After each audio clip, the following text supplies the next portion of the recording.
ஆண்டவரை நோக்கி நீங்க வந்துட்டு நல்லதுக்கு நேராக, பரிசுத்தத்துக்கு நேராக, அவருடைய வார்த்தைக்கு நேராக முயற்சி பண்ணலைன்னா நீங்க வந்து பாவத்துக்கு நேராக தான் வீழ்ச்சி அடைஞ்சுக்கிட்டே போவீங்க.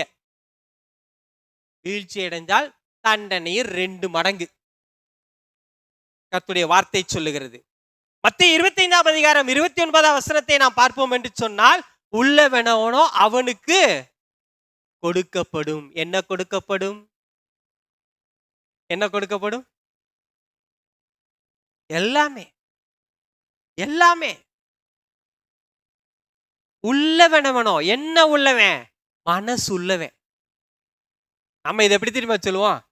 ஆண்டவரே சொல்லிட்டாரு, அதனால இருக்கிறவங்க கிட்ட தாண்டா போ இன்னும் சேருது. பணக்காரன் என்ன செஞ்சிட்டு இருக்கான்? பணக்காரனாவே ஆகிக்கிட்டு இருக்கிறான். ஏழை என்ன செஞ்சிட்டு இருக்கிறான்? ஏழையாவே ஆகிக்கிட்டு இருக்கிறான். உலகத்துல அதான் நடந்துகிட்டு இருக்கு. அந்த வார்த்தையின்படி அதுவும் சரிதான். உள்ளவன் அவனுக்கு அதுக்கு மேல உள்ள ஆசை அவனுக்கு கொடுக்கப்படுது.